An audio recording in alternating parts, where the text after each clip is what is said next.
clapperboard. You can't just do a clap. Sorry. Are we amateurs? I feel like an amateur. I can't work in these kind of conditions. Alright, you're Alex, I'm Lee. What's this?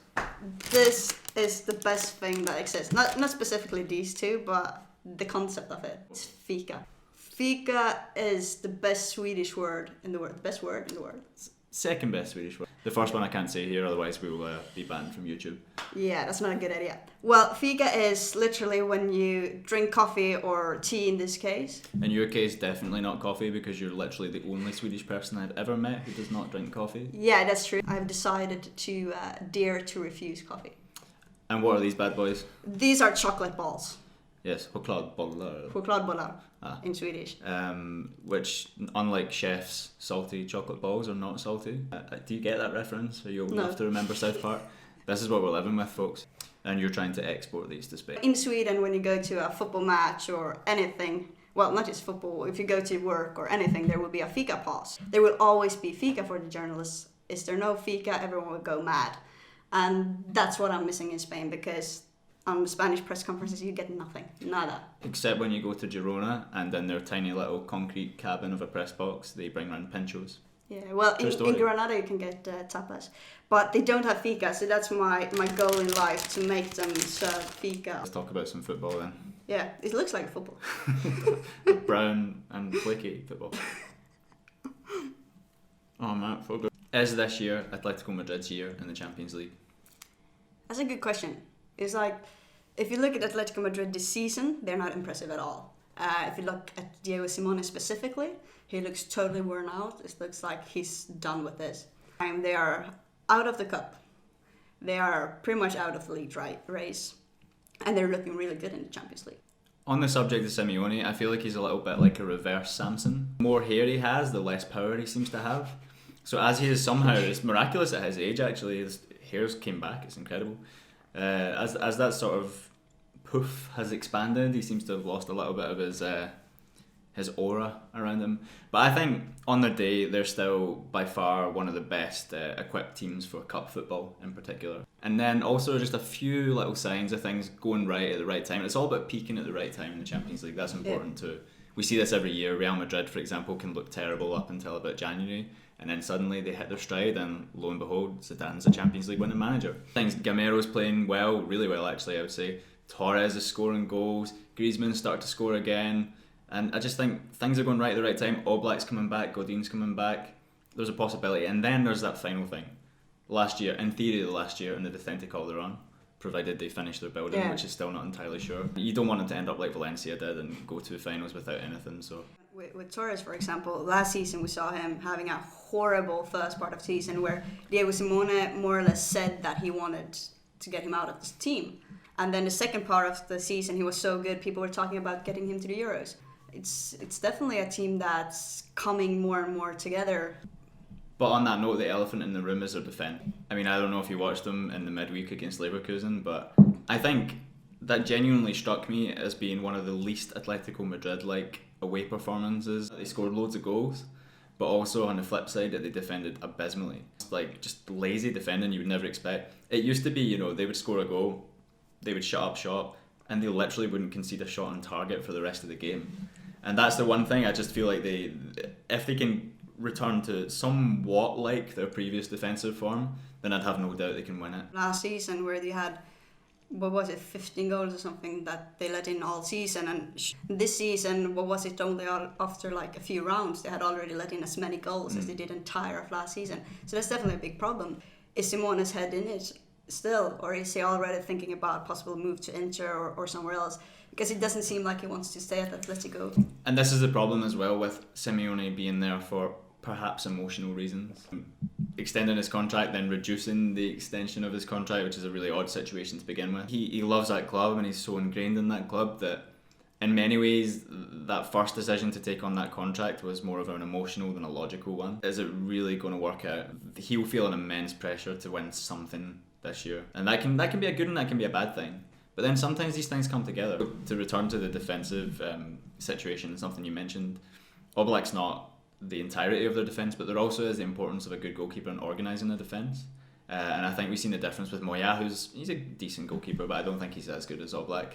So it'll be interesting to see if Oblak coming back has an impact in just how well organised, or rather how badly organised their defence is at the moment. You want to do a clap like this? That was a double clap. What's gone wrong with Barcelona, and will a change of coach make the difference? What's not going on with Barcelona? I don't think a change of coach will do that much. They need a change of coach. It's obviously not working with Luis Enrique, and he's lost even a bit of the dressing room as well. In the big whole, I think that the coach is not the big problem in Barcelona. Well, people say now that Barcelona are at the end of an era. Well, the end of the era that those people are referring to happened in 2012. The key was Thiago, and I didn't necessarily just mean Thiago was the answer to everything, but I mean that decision to allow that player to go, to allow him to be in a situation where he could go so easily like that, was indicative of a change at Barcelona at that time. Yeah. And you can link it also to frustrations that Oscar Garcia felt when he was there, who's another person who naturally should have progressed through the club. There's been lots of small things. There's been not been a sudden event that this has happened. There's been a build-up. It started with when Roussel became the president, and literally from the first start, he wanted to get rid of Guardiola, but he couldn't get rid of Guardiola because Guardiola was winning.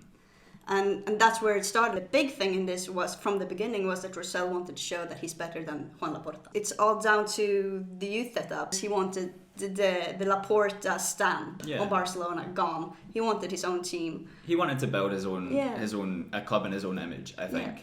But the problem, like you said, was that the previous club had won a lot, actually won more than pretty much anyone else.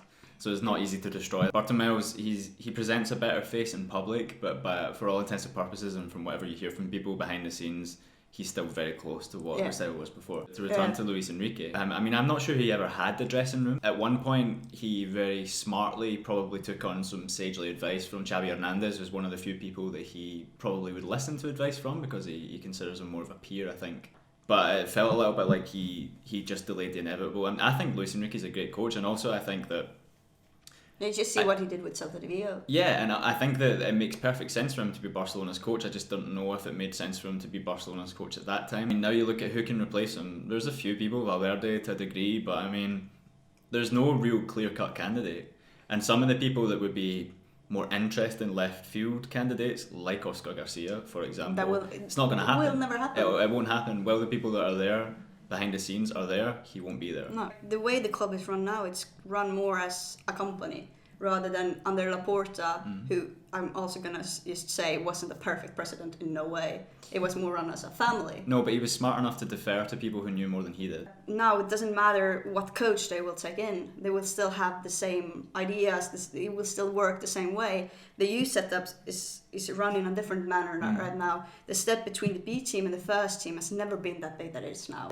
Taking in a new coach, that won't change those things. That the new coach will just go under the same. Barcelona used to be the perfect example of a club with what appeared to be anyway a long-term strategy. And then we have an idea, our kids from the day they come in here stick to that idea, and eventually hopefully enough of them will come through to the first team. I mean, that's literally the definition of long-term in football. There's been so much short-termism since. I mean, it's a great basket to have Neymar, Messi and Suarez as your focus, but you're still putting all your eggs in one basket nonetheless. So the problem now is, whereas they used to be a team unit, now they rely so heavily on those three to do everything for them that teams have got wise to it, I think, and have figured it out, and they don't have much else to do. The brilliance of these players has hidden what's really going on and the problems that are actually in the club that's been there. Like the treble, it happened because of the players. Absolutely. But genuinely, I think Luis Enrique's Barcelona were only really good for about a year, which was the second half of his first season and the first half of his second. To give him a little bit of credit, some of the things that he did change that were important, if you compare them in their first season to Tata Martino, it was night and day. But in general, I think he's had a little bit of fortune with players peaking at the right time, with Suarez, Messi and Neymar. To come back to the original point, this isn't an overnight change, it's something that's been coming and maybe has been masked, but still been there more or less. Yeah, and it won't be fixed just by changing the coach, even if the coach needs changing. It might never be fixed. It shows that we are human. It shows that we're real. Will Real Madrid hold on and win the league, or are they going to mess it up? I think they're probably going to hold on and win the league, not because they are fantastic, but because Barcelona is having a really bad season. Atletico Madrid is having a really bad season in the league. And I think that the only one I could see for the league title would be Sevilla. but at the same time, Sevilla doesn't really have the experience. I think Real Madrid will hold on to win the league. Obviously, they've done a really good season. Yeah. They went very long without losing. But I haven't been that impressed of them still. And I was thinking about this the other day actually, and let me elaborate on this before Yeah. you react, and that includes you guys. Overall, in terms of the league, this is the worst standard that the top teams have been in La Liga for a while. Like, I think last season's Atletico Madrid would have won this league. Yeah. I have no doubt about it. Last season's Barcelona would have won it. Last season's Real Madrid, I'm not sure because they were. But I think overall across the board, Villarreal are performing much worse than they were. It's a strange phenomenon. But at the same time, there's not really a reflection of that in the Champions League, Barcelona aside. More because of that than because Real Madrid have been phenomenal. Are they in a position to win it? Or position to lose it, you could even say right now, I think is theirs to lose still. Barca aren't going to win it. If they do, it would be a real surprise. Atletico looks really unlikely. And Sevilla, I think to his credit, what Ramos said, the second half of the season is tougher. Yeah. And I don't think they'll be able to get through in the Champions League and continue to play the no, league. and that's also with the experience Yeah. and everything. They're not used to being in that situation. While a team like Real Madrid is probably the best team in the world of being in that situation. And how the hell did Zidane end up here? This is something I ask myself every day. But he was a average at best coach in the youth team. But I think it's one thing, and that's it. Like Real Madrid has always been a team with superstars, but that plays for themselves. With Zidane, what he's got more than anything is the things outside of the pitch. Like, he's not a fantastic coach when it comes to the tactical stuff, and that's also why we haven't been impressed by Real Madrid this season. And I think it has to do a lot with the psychological part and how he's made sure that every single player in the team knows that they are needed. And this is a thing that has not existed in Real Madrid before in the same manner as it does now. But this is because I think also what's important here is he's probably the one person that could command Yeah. the kind of respect that he commands Exactly. among those players. And that's the thing, because he's doing something that very few would be able to do, and that's because he's got so much respect among the players. Like when you have Rafa Benitez there, he had no respect at all.